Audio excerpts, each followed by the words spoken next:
आशा करता हूं आप सब बहुत अच्छे होंगे। मेरा नाम है सिद्धांत अग्निहोत्री, स्टडी ग्लोस पे आपका बहुत बहुत स्वागत है। तो जो इश्कदार है वो मिला है मार्को रूबियो से, ये फोटो, और अभी फ्राइडे यानी कि कल ही ये मुलाकात हुई है। 8 दिन के टूर पे है ये।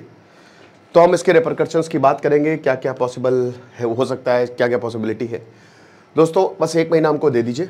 100 डेज सक्सेसफुली कंप्लीट करने के बाद, अभी आज ही दोस्तों हर दिन हमारे पास 4-5 मैसेज आए, सर हमने अपनी लाइफ बदल दी इस कोर्स की वजह से।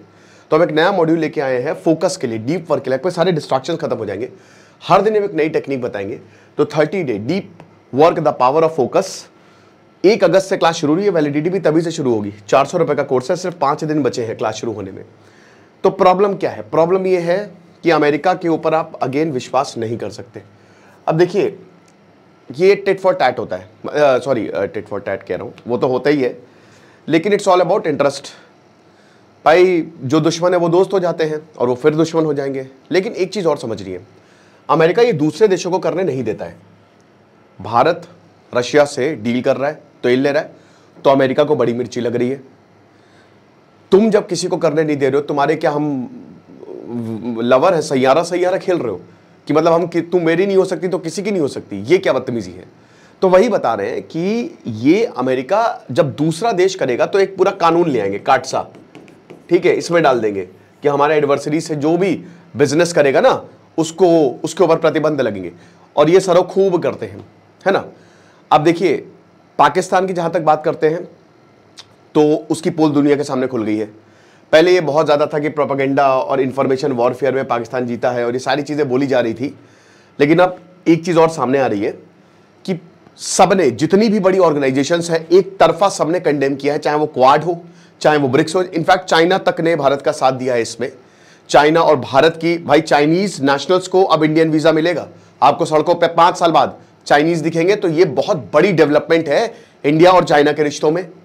और जहां तक अमेरिका की बात करते हैं, तो अमेरिका ने तो भैया टीआरएफ को आतंकवादी संगठन घोषित कर दिया, बट यूनाइटेड नेशंस में अभी तक नहीं आया। 1267 में अभी तक नहीं आया। मेन तो हमारा वही है, लेकिन पूरी दुनिया, अब देखिए पाकिस्तान जो है वो पहले बहुत बोला जा रहा था, आसिम मुनीर भी मिले, लंच किया, लेकिन अल्टीमेटली चीजें हुई। बट हमको ये नहीं भूलना चाहिए कि अमेरिका का इंटरेस्ट तो है, हमेशा से था पाकिस्तान में।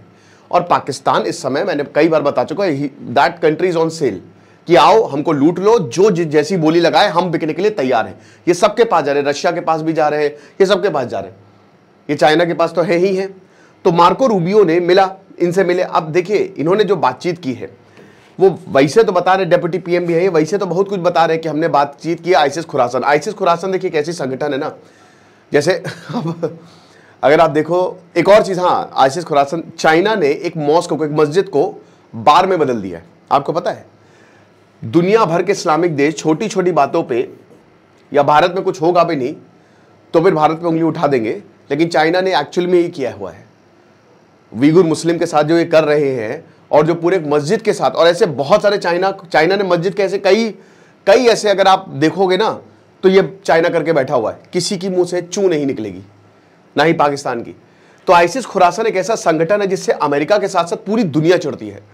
आमतौर पे जो संगठन होते हैं, जैसे अगर आप तालिबान की बात करें, तो तालिबान उससे सब नहीं लड़ेगा, उसको कुछ सपोर्ट भी करेंगे। इनफैक्ट अलकायदा को भी, ऐसे बहुत सारे संगठन है, लेकिन आईसिस खुरासन एक ऐसा संगठन है जिसे हर कोई नफरत करता है और सबसे खतरनाक है ये।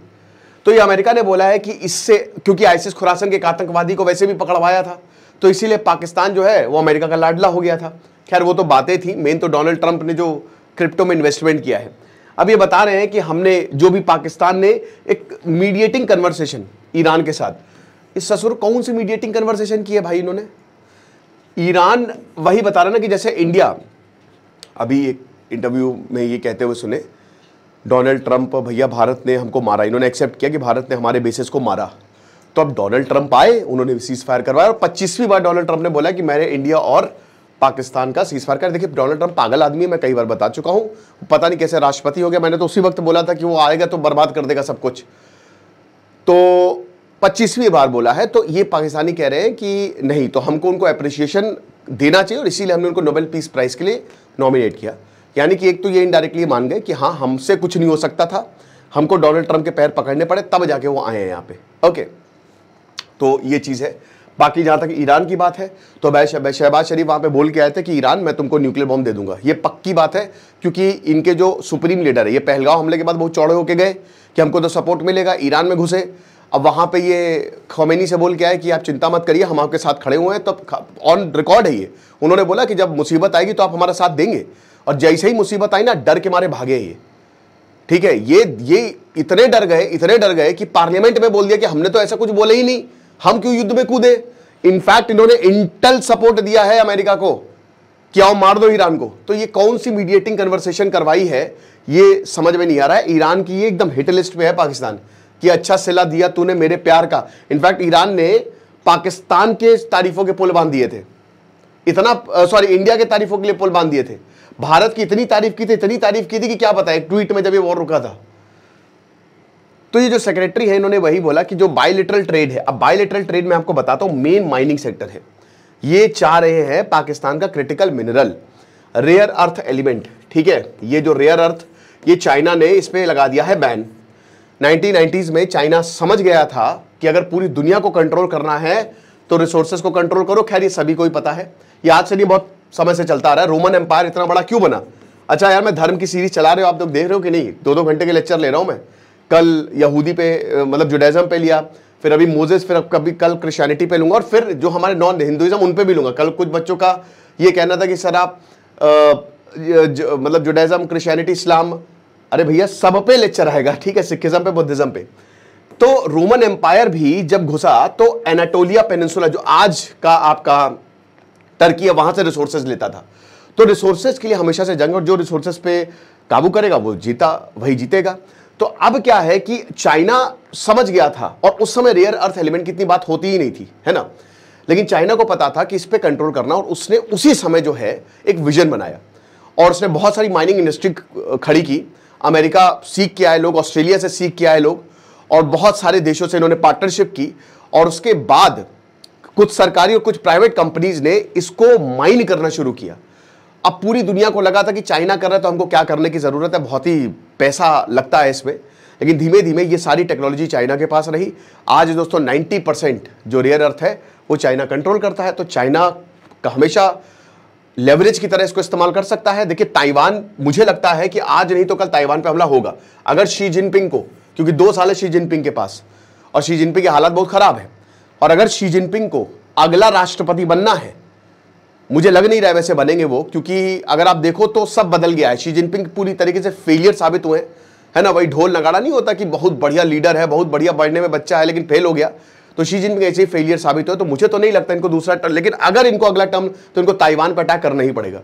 तो इसीलिए बता रहे हैं कि ताइवान पे कभी भी कुछ भी हो सकता है।